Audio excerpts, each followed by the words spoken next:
વિજય નામની કથા છે, જેની અંતર્ગત નારાયણ કવચ અને ચતુશ્લોકીનો પણ ઉપદેશ છે. હરે કૃષ્ણ કૃષ્ણ કૃષ્ણ હરે હરે હરે કૃષ્ણ કૃષ્ણ કૃષ્ણ હરે હરે રામ રામ રામ હરે હરે.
પાંચમા સ્કંદના પ્રારંભમાં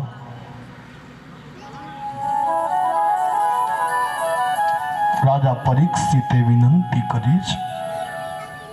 ઋષિ સુખદેવજી મહારાજને રાજાએ પૂછ્યું કે હે ઋષિ, મને એ કહો, મને એ સમજાતું નથી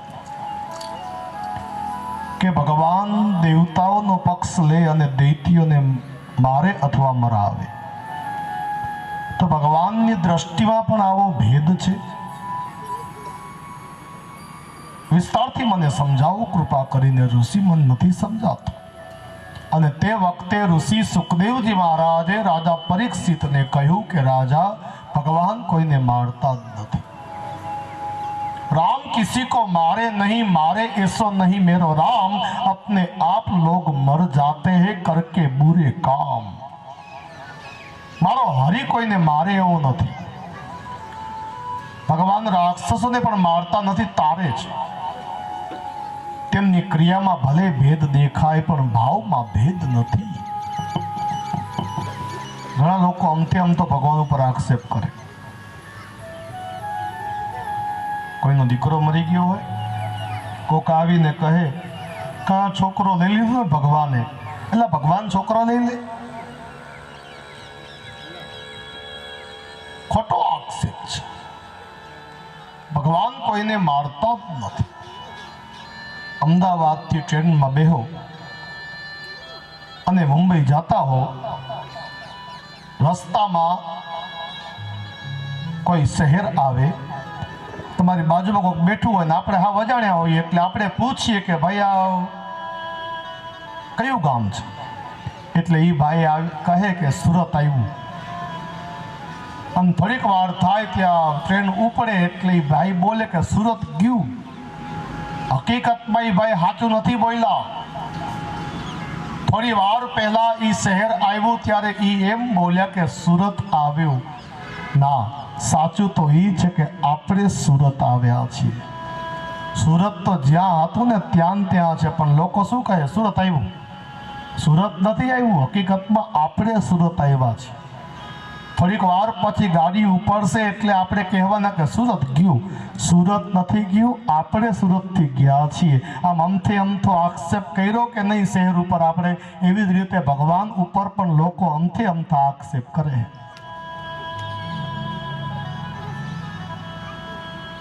ઋષિ એ સમજાવવા માટે કહે છે કે હિરણ્યાક્ષ અને હિરણ્યકશ્યપુ આ બે ભાઈઓ હતા. આ બંને રાક્ષસો હતા. તેમાં હિરણ્યાક્ષનો વધ ભગવાન વિષ્ણુએ વરાહ સ્વરૂપે કર્યો. તે દિવસથી હિરણ્યાક્ષના ભાઈ હિરણ્યકશ્યપુને ભગવાન જોડે વેર થયો. મારા ભાઈને વિષ્ણુએ મારી નાખ્યો, માટે હવે ગમે તેમ થાય હું વિષ્ણુ ભગવાન જોડે વેર વાળીશ. પણ હિરણ્યકશ્યપુ જાણતો હતો કે ભગવાનની જોડે જો યુદ્ધ કરવું હોય તો સૌથી પહેલા તો અમર થવું પડે, બાકી હરિને જીતી ન શકાય. એટલે અમર થવા માટે હિરણ્યકશ્યપુ 100 વર્ષ સુધી તપ કરવા જાય છે. મંદરાચલ પર્વત પાસે 100 વર્ષ સુધી તપ કરવા જાય છે. અને મહારાજ એ તપથી બ્રહ્માજી પ્રસન્ન થયા. બ્રહ્માજી રાજી થયા એટલે હિરણ્યકશ્યપુએ માંગ્યું, બ્રહ્માજી મને વરદાન આપો કે હું મરું નહીં. જો ભાઈ, મરવું કોઈને ગમતું નથી. બ્રહ્માજીએ કહ્યું કે મરવું તો પડે, કંઈક તું શરત મૂક. અને ત્યારે હિરણ્યકશ્યપુએ બહુ બુદ્ધિ દોડાવી નક્કી કર્યું કે કાં તો ઘરની અંદર હશું કાં તો બહાર હશું. એટલે કહ્યું, ન તો હું બહાર મરું, ન તો હું અંદર મરું, ન તો હું લીલાથી મરું, ન તો હું સુકાથી મરું, ન તો હું અગ્નિથી મરું, ન તો હું પાણીથી મરું. અરે ન તો મને નર મારી શકે, ન તો મને નારી મારી શકે, ન તો મને સિંહ મારી શકે, ન તો મને પશુ, ન તો મને પ્રાણી મારી શકે. હું દિવસે ન મરું, રાતે ન મરું. વરદાનો માંગ્યા. ઋષિ કહે છે તે વખતે બ્રહ્માજીએ તથાસ્તુ વરદાન આપ્યું. ઠીક આવું જ વરદાન રામાયણમાં પણ રાવણે માંગ્યું હતું. બ્રહ્માજી પાસે અને શંકરજી પાસે હમ કાઓ કે મરહી ન મારે. રાવણે માંગ્યું હતું, કયું વરદાન માંગ્યું હતું? હમ કાહુ કે મરહી ન મારે વાનર મનુજ જાતિ દુઈ મારે. રાવણે માંગ્યું હતું કે અમે કોઈનાથી મરીએ નહીં, ને કાં તો વાનર મારી શકે ને કાં તો મનુષ્ય મારી શકે. ઠીક એવું જ વરદાન અહીં હિરણ્યકશ્યપુએ પણ માંગ્યું હતું કે હું કોઈથી મરું નહીં. અને એ વખતે બ્રહ્માજીએ વરદાન આપ્યું. હિરણ્યકશ્યપુ તપ કરવા 100 વર્ષ માટે ગયો હતો અને આ બાજુ 100 વર્ષ સુધી માતા કયાધુના પેટમાં પ્રહલાદજી પોઢ્યા છે. હિરણ્યકશ્યપુની પત્ની છે કયાધુ. રાક્ષસની પત્ની હોવા છતાંય બહુ મહાન સાધુ હતી, સંત હતી, અને એટલે જ પ્રહલાદજી જેવો દીકરો અવતર્યો. તેમને નારદજીએ વરદાન આપ્યું હતું કે તું ઈચ્છીશ ને માં તે દાડે તારે ત્યાં પુત્ર અવતરશે. એટલે 100 વર્ષ સુધી પ્રહલાદજીને માએ પેટમાં રાખ્યા છે. 100 વર્ષ સુધી પ્રહલાદજી માના પેટમાં રહ્યા અને નારદજીના આશ્રમમાં 100 વર્ષ સુધી માતા કયાધુ રહ્યા. ત્યાં સુધી પેલો રાક્ષસ તપ કરવા ગયો અને અહીં માતા નારદજીના આશ્રમમાં રહીને તપ કરે છે. હવે બન્યું એવું કે એ પ્રહલાદજી 100 વર્ષ સુધી માના પેટમાં રહ્યા ને તો બધું જ બ્રહ્મ જ્ઞાન માના પેટમાં જ તેમને પ્રાપ્ત કર્યું. આ જગતમાં 2 મહાપુરુષો એવા જન્મ્યા છે કે બધું જ જ્ઞાન માના પેટમાં પ્રાપ્ત કરીને શીખીને જન્મ્યા હતા. એવા 2 વ્યક્તિ છે. એક તો પ્રહલાદજી, જેમની આપણે કથા સાંભળીએ છીએ, અને બીજા વીર અભિમન્યુ. મહાભારતની કથામાં આવે છે સકોઠાની વિદ્યા માના પેટમાં શીખ્યા હતા. આ 2 મહાપુરુષો એવા છે કે માના પેટમાં જ શીખીને આવ્યા છે. બધું જ જ્ઞાન તેમને માના પેટમાં જ પ્રાપ્ત કર્યું. મારા ભાઈ બહેનો, અમેરિકાએ, આ જરાક ધ્યાનથી સાંભળજો, સમજવા જેવી વાત કરું. 1998માં 1998ની સાલમાં અમેરિકાએ આખા જગતની અંદર એવી જાહેરાત કરી કે અમારા વૈજ્ઞાનિકોએ નવી શોધ કરી છે. અમારા વૈજ્ઞાનિકોએ એક નવી શોધ કરી છે જેની જાહેરાત અમારે આખા જગતમાં કરવી છે. 1998 એટલે આજથી 20 વર્ષ પહેલા અમેરિકાએ જગતને કીધું કે અમારા વૈજ્ઞાનિકોએ એવી શોધ કરી છે, એવી જાણકારી પ્રાપ્ત કરી છે કે બાળક માના પેટમાં હોય ત્યારથી જ બધું શીખતો હોય છે. અને આ જાણકારી આપનારો સૌથી પહેલો દેશ અમેરિકા છે. તેવું અમેરિકાએ 1998માં કીધું. અમેરિકા વાળાઓને કોક જઈને કહી આવો કે તમે તો હજી 20 વર્ષ પહેલા જ કીધું. અમારા ભારતના ઋષિ આજથી 5000 વર્ષ પહેલા લખી દીધું હતું કે માના પેટમાં બાળક હોય ને ત્યારથી જ બધું શીખતો હોય છે. સાહેબ, આપણો આ એવો મહાન દેશ છે, આ સામાન્ય દેશ નથી. આપણે ક્યાંય આગળ છે, પણ આપણને આપણા પુસ્તકો વાંચવાનો ટાઈમ ન હોય, કથા સાંભળવાનો ટાઈમ ન હોય. અમેરિકાએ ખાલી 20 વર્ષ પહેલા કીધું ને આપણે 5000 વર્ષ પહેલા કહી દીધું કે માના પેટમાં બાળક હોય ત્યારથી જ બધું શીખતું હોય છે. પ્રહલાદજી 100 વર્ષ સુધી માના પેટમાં રહ્યા. તપ કરીને રાક્ષસ મહેલમાં આવ્યો. માતા કયાધુએ પ્રહલાદજીને જન્મ આપ્યો. પ્રહલાદજી મહારાજ કી જય. પ્રહલાદજીનો જન્મ થયો. પ્રહલાદજી મોટા થયા, 5 વર્ષના થયા. એક વખત હિરણ્યકશ્યપુએ પૂછ્યું, તારો ભગવાન ક્યાં છે? આખો દિવસ ભગવાન ભગવાન કરતો હોય છે. અને એ વખતે પ્રહલાદજી બોલ્યા કે 9 પ્રકારની ભક્તિથી ભગવાનની પ્રાપ્તિ થાય છે. શ્રવણમ કીર્તનમ વિષ્ણુ સ્મરણમ પાદસેવનમ અર્ચનમ વંદનમ દાસ્યમ સખ્યમાત્મા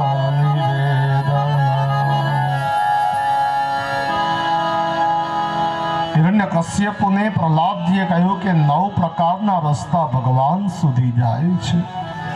તેમાં સૌથી પહેલી ભક્તિ છે શ્રવણ ભક્તિ.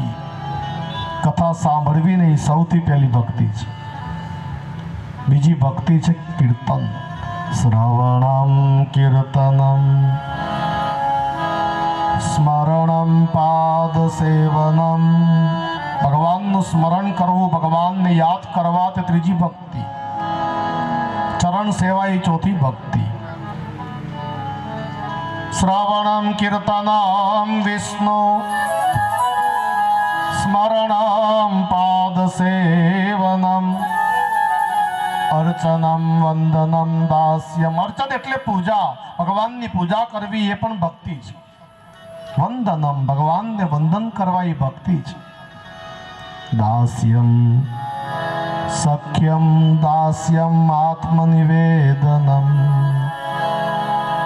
મહારાજ, ભગવાનના દાસ બનીને રહો, ભગવાનના મિત્ર બનીને રહો કે આત્મનિવેદન કરી દો, આ પણ ભગવાનની ભક્તિ છે. 9 પ્રકારની ભગવાનની ભક્તિ બતાવી છે. તેમાં સૌથી પહેલી ભક્તિ છે કથા. કથામાં આવશો એટલે 9 ભક્તિઓ બીજી મળશે. એટલે કથા બહુ જરૂરી છે. ખૂબ કથા સાંભળજો. ભાઈ, હરિદ્વાર જવું હોય કે ઉજ્જૈન જવું હોય કે પ્રયાગ જવું હોય તો સૌથી પહેલા શું કરાય? ટ્રેન આપણે તો અહીંયા ચિલોડામાં, અહીંયા તો મગોડીમાં તો નથી ભાઈ, બરાબર છે. હવે આપણે હરિદ્વાર જવું હોય ને તો સૌથી પહેલું કામ શું કરાય? અહીંથી અમદાવાદ જતું રહેવાય. અમદાવાદના સ્ટેશને પહોંચશું એટલે બધી ટ્રેનો મળશે. એમને એમ ભાગવત કથા છે ને, સૌથી પહેલું સ્ટેશન છે. અહીં આવી જશો એટલે 8 જુદી જુદી ભક્તિઓ મળશે. 8 ભક્તિરૂપી ગાડીઓ મળશે. તમને જે અનુકૂળ આવે એ ગાડીમાં બેસી જાઓ. બધી ગાડી ભગવાન સુધી જાય. બધી ગાડીઓ ભગવાન સુધી લઈ જાય. હા, તમને કીર્તન ગમતા હોય તો કીર્તનની ગાડીમાં બેસી જાઓ. એ ડબ્બો સીધો ભગવાન સુધી જ પહોંચાડશે. તમને પૂજા ગમતી હોય તો પૂજા કરો, સેવા કરો, એ ભગવાન સુધી જ લઈ જશે. તમે જેને માનતા હો. અરે 9 પ્રકારની ભક્તિમાં 8 પ્રકારની ભક્તિ ભાગવત કથામાંથી જ મળે છે. અને એટલા માટે સૌથી પહેલી ભક્તિ કથા સાંભળવી એ બતાવ્યું છે. અને એટલે જ કદાચ બાપુની ઈચ્છા હતી કે ભાગવત કથા વંચાય, અને જો એટલે જ આ કથા વંચાઈ રહી છે. એટલે જ બાપુ એક ખાસ કહું, આ મૂળ કથા હું વાંચવાનો પ્રયાસ કરું છું. અસલ શ્લોક સંભળાવી રહ્યો છું. એક શ્લોકને ટ્રાન્સલેટ કરી રહ્યો છું. કારણ કે બાપુ સાંભળી રહ્યા છે. મારો જન્મારો સફળ થઈ જશે. સાહેબ, આવા મહાન સંત મારી કથા સાંભળી રહ્યા છે. આનાથી વધારે મારું સૌભાગ્ય શું હોઈ શકે સાહેબ? આનાથી વધારે મારા ઉપર ભગવાન કેટલો રાજી થાય? આવા મહાન સંત કથા જો સાંભળતા હોય તો મારા માટે આખું જગત સાંભળી રહ્યું છે, એટલો મને આનંદ છે. 9 પ્રકારની ભક્તિનો ઉપદેશ કર્યો. હિરણ્યકશ્યપુને ગમ્યું નહીં. હિરણ્યકશ્યપુએ તે વખતે કહ્યું કે તારો ભગવાન કઈ કઈ જગ્યાએ છે? પ્રહલાદજીએ કહ્યું કે પ્રહલાદજી કહે જો બધી જગ્યાએ ભગવાન હોય. ભગવાન પ્રહલાદજી કહે બધી જગ્યાએ છે. જલે વિષ્ણુ, સ્થલે વિષ્ણુ, વિષ્ણુ પર્વત મસ્તકે, જ્વાલામાલા કરે વિષ્ણુ, સર્વ વિષ્ણુમયમ જગત. બધી જગ્યાએ મારા હરિ છે. અને એ વખતે હિરણ્યકશ્યપુને ક્રોધ ચડ્યો કે જો ભગવાન બધી જગ્યાએ હોય તો થાંભલામાં છે. પ્રહલાદજી કહે જો બધી જગ્યાએ હોય તો થાંભલામાં કેમ ન હોય? અને એ વખતે હિરણ્યકશ્યપુ આમ ગદા લઈને આમ સામો આવ્યો અને એ સ્તંભમાં જોરથી આમ પ્રહાર કર્યો. જેવી ગદા મારી એટલે ખંભામાંથી, સ્તંભમાંથી મારા હરિ પ્રગટ થયા.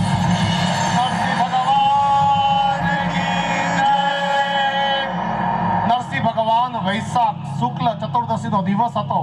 આવો સંધ્યા સમયનું ટાણું હતું અને ભગવાન પ્રગટ થયા. હિરણ્યકશ્યપુ જોડે ભગવાને યુદ્ધ કર્યું અને સંધ્યા સમય આવ્યો. એક્ઝેક્ટ સૂરજ આમ આથમવાની તૈયારીમાં એકદમ જ્યારે સંધ્યા હોય ને મહારાજ, એ સંધ્યા ન તો દિવસ કહેવાય ન તો રાત કહેવાય.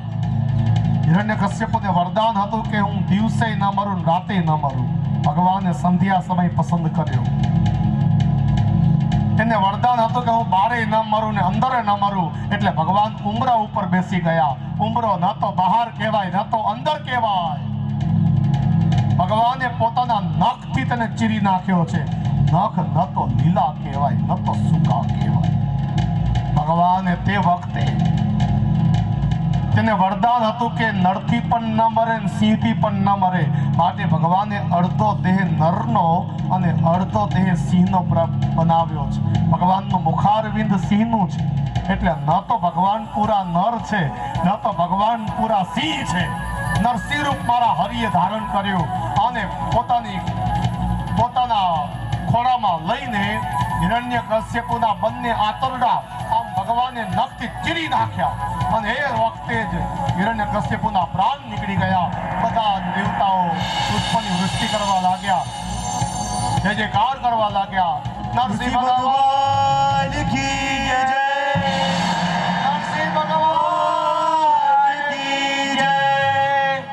નરસિંહ ભગવાને હિરણ્યકશ્યપુને માર્યો. હવે બન્યું એવું ભાઈ કે હિરણ્યકશ્યપુ તો મરી તો ગયો, પણ પછી ઉપાધિ થઈ. ઉપાધિ એ થઈ સાંભળવા જેવી છે. ભગવાને એ રાક્ષસને જ્યારે માર્યો ને, એ રાક્ષસ હિરણ્યકશ્યપુએ પ્રહલાદજીને એટલા બધા કષ્ટ આપ્યા હતા કે ભગવાન એટલા બધા ક્રોધિત થયા છે. એ રાક્ષસને મારતી વખતે ભગવાન બહુ ક્રોધિત થયા છે. હવે બન્યું એવું કે એ રાક્ષસ મરી ગયો પછી પણ ભગવાન ઈચ્છતા હતા છતાં પણ ભગવાનનો ક્રોધ શાંત નહોતો થતો. ભગવાન ઈચ્છતા હતા કે હવે મને શાંતિ થાય, પણ નહીં. જો ભાઈ, જે રોજ ક્રોધ કરતું હોય ને એનો ક્રોધ જલ્દી ઉતરી જાય, પણ હરિનો ક્રોધ શાંત નથી થતો. કારણ કે મારા હરિ હંમેશા માટે શાંત રહેનારો છે.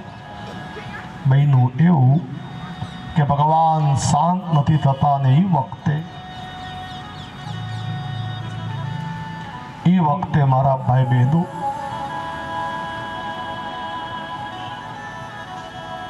બધાએ સ્તુતિ કરી.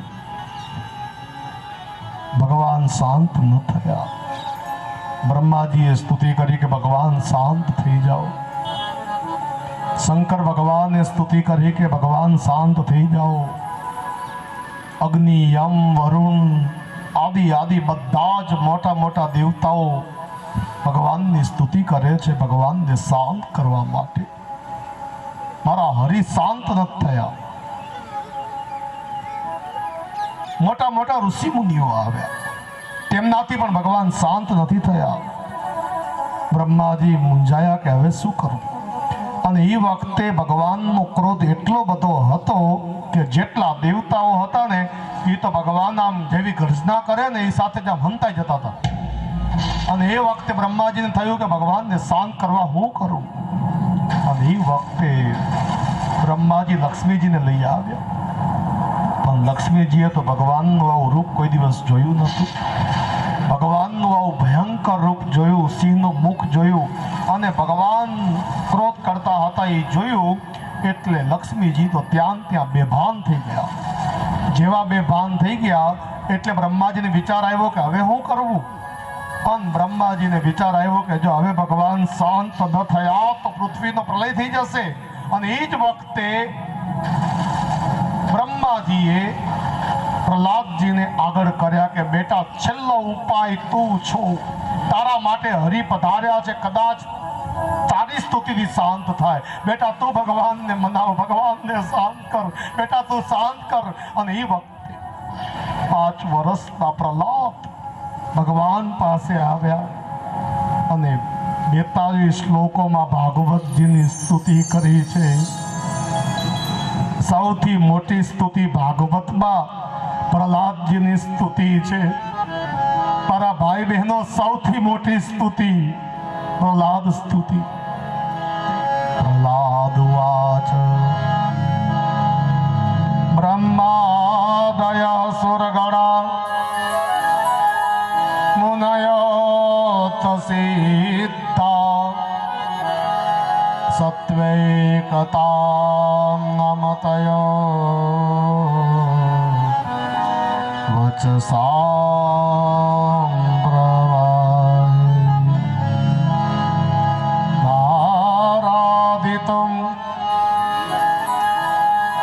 नाराधितं पुरुदितं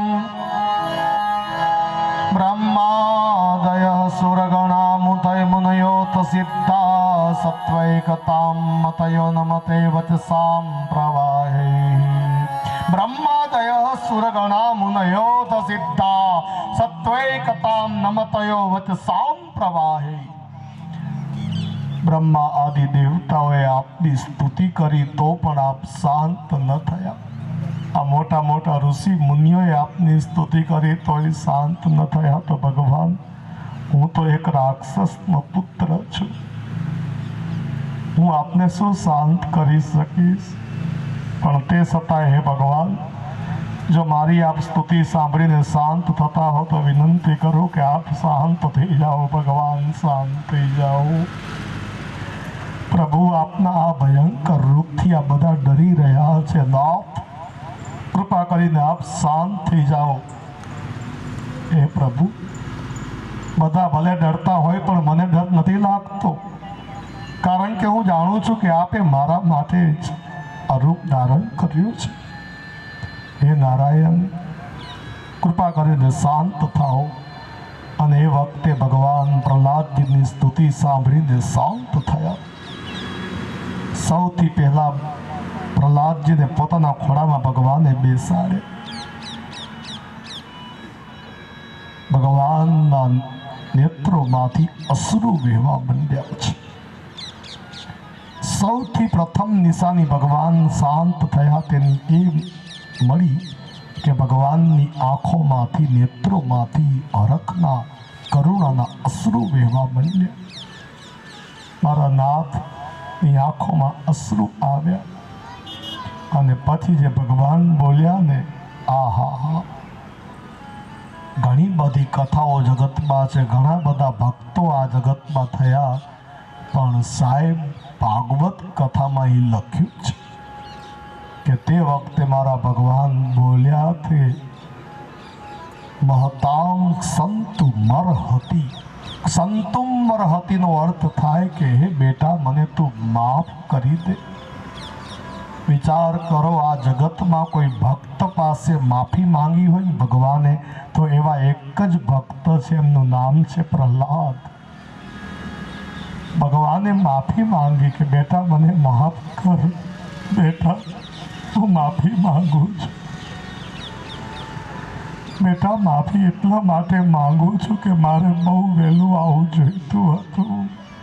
હું બહુ મોડો આવ્યો છું. બેટા, તને બહુ જ શ્રમ તારા પિતાએ આપ્યો, તને ખૂબ દુઃખ આપ્યા બેટા, ખૂબ પીડા આપી. મારે બહુ વહેલું આવું જોઈતું હતું, તને બચાવવો જોઈતો હતો, પણ હું માફ કરજે, મોડો પડ્યો છું, મને માફ કરી દે બેટા. અને ત્યારે ભગવાન પાસે પ્રહલાદજી એટલું બોલ્યા કે ભગવાન, આપ માફી ન માંગો. પ્રભુ, આપ માફી ન માંગો. પ્રભુ, એક વિનંતી કરું.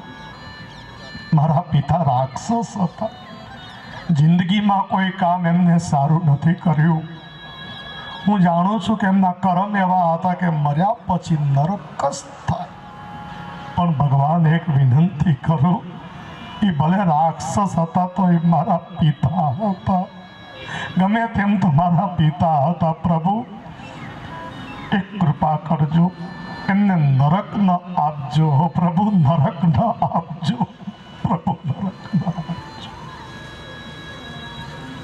અને ત્યારે ભગવાન બોલ્યા કે બેટા, જેના કુળમાં તારા જેવો ભક્ત અવતર્યો હોય, તેના વંશમાં હું કોઈને નરક આપું ખરો? બેટા, હું તારા પિતાને તો સ્વર્ગ આપું જ છું, પણ સાથે સાથે હું વરદાન આપું છું કે આજ પછી તારા વંશમાં કોઈને હું મારીશ નહીં. અને એટલે જ પ્રહલાદના પુત્ર વિરોચન અને વિરોચનના પુત્ર બલિરાજા, એ બલિરાજા પાસે ભગવાન માંગવા ગયા પણ બલિને માર્યો નથી. એ બલિરાજાના જ પુત્ર હતા બાણાસુર, એ બાણાસુરને ભગવાને માર્યા નથી. મારા ભાઈ બહેનો, પ્રહલાદજીને ભગવાને વરદાન આપ્યું અને ભગવાન અંતર ધ્યાન થયા છે. પ્રહલાદજી ઉપર જેવી કૃપા કરી આપણા બધા ઉપર મારા હરિ કરે એ વિનંતી સાથે જ આજની આ કથા વિરામ, આજની આ કથા વિરામ. આવતીકાલે વામન અવતાર, શ્રી રામ અવતાર અને સાંજે કૃષ્ણ અવતાર થશે. આપ દરેક ભક્તો ચોક્કસ પધારજો, લાભ લેજો. આવો 2 મિનિટ માટે હરિનામ સંકીર્તન કરીએ. જય રાધે, જય રાધે, જય શ્રી કૃષ્ણ બોલો, જય રાધે.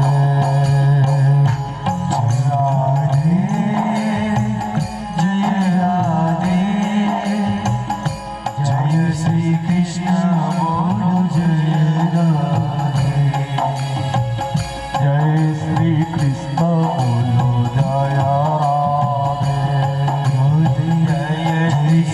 કૃષ્ણ બોલો, જય રાધે. જય શ્રી કૃષ્ણ બોલો, જય રાધે. જય શ્રી કૃષ્ણ બોલો, જય રાધે. જય શ્રી કૃષ્ણ બોલો, જય રાધે. જય શ્રી કૃષ્ણ બોલો, જય રાધે. જય રાધે, જય રાધે. જય શ્રી કૃષ્ણ બોલો, જય રાધે. જય રાધે, જય રાધે. જય શ્રી કૃષ્ણ બોલો, જય રાધે. જય શ્રી કૃષ્ણ બોલો, જય રાધે. બોલો જય શ્રી કૃષ્ણ બોલો, જય રાધે. જય શ્રી કૃષ્ણ બોલો, જય રાધે. જય શ્રી કૃષ્ણ બોલો, જય રાધે. જય શ્રી કૃષ્ણ બોલો, જય રાધે. જય શ્રી કૃષ્ણ બોલો, જય રાધે. જય રાધે, જય રાધે. જય શ્રી કૃષ્ણ બોલો, જય રાધે. જય રાધે, જય રાધે. જય શ્રી કૃષ્ણ બોલો, જય રાધે.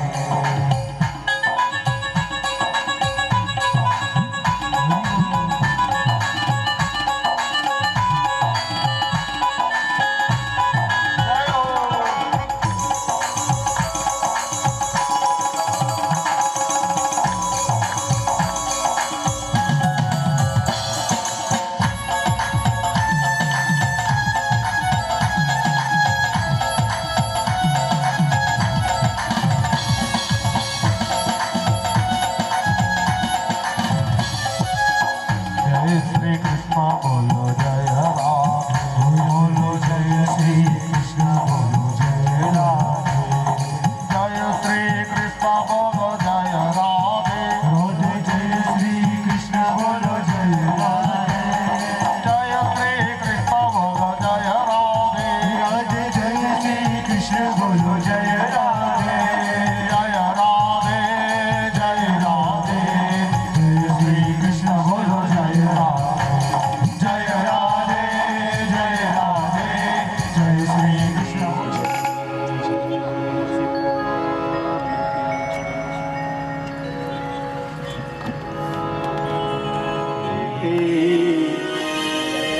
શ્રી ગિરિધર કૃષ્ણ મુરારી आरती कुंज बिहारी की, श्री गिरिधर केश मुरारी की.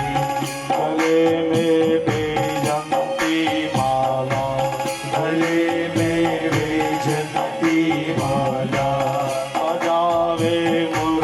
मधुर बाला बजावे मुरली मधुर बाला श्रवण में कुंडल दल खाता श्रवण में कुंडल जय नंद के नंद श्री आनंद कंद मोहन ब्रिज कंद राधिका रमण बिहारी की गिरिधर कृष्ण मुरारी की आरती कुंज बिहारी की श्री गिरिधर कृष्ण मुरारी की राधिका चमक रही काली राधिका चमक रही आली रतन में ठाठे बनमाली लटन में काढ़े वैदिवाली रमरसी अलक कस्तूरी तिलक चंद्रसी जलक ललित सवि श्याम प्यारी की गिरिधर कृष्ण मुरारी की आरती कुंज बिहारी की श्री गिरिधर कृष्ण मुरारी जय हो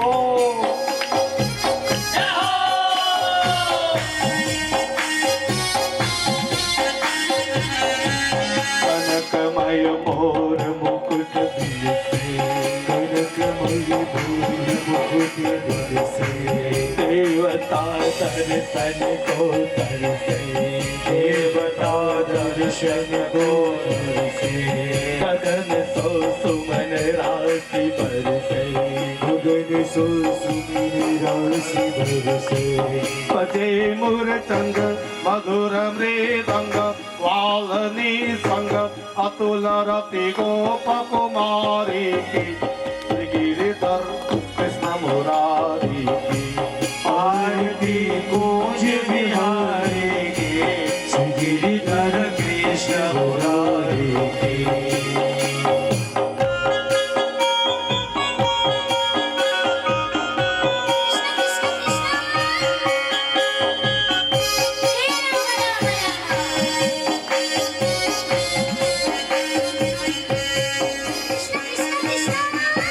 जहाँ पे प्रगट जहाँ से प्रकट हुई गंगा कलुष कलिहारिणी गंगा कलुष कलिहारी गंगा स्मरण ते हो तमोह भंगा स्मरण में होत मोह भंगा बसी शिव शिष जटा के बीच हरे अगतिक चरण सवि श्री बनवारी की गिरिधर कृष्ण मुरारी की आरती कुंज बिहारी के श्री गिरिधर कृष्ण मुरारी के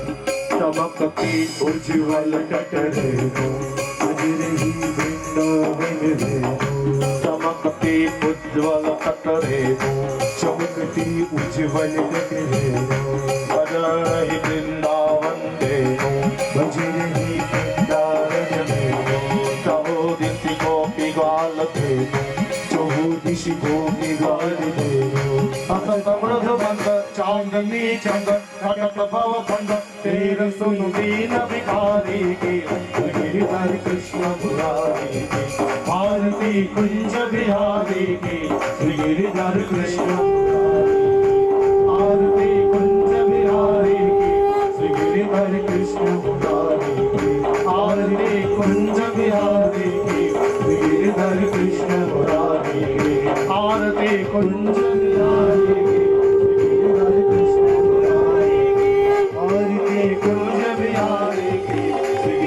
कृष्ण मुरारी की कर्पूर गौरम करुणावतारम संसार सारम भुजगेन्द्रहारम सर्गा वसंतम हृदयानि विन्दे अवं भवानी सहितं नमामि विष्णु मङ्गलं गरुडाध्वज मङ्गलं पुण्डरीकाक्षो मङ्गलायनो मङ्गलमाङ्गल्ये शिवे सर्वार्थसाधिके शरण्ये त्र्यम्बके गौरी नारायणी नमस्ते जी नारायणी नमस्ते श्रीमद्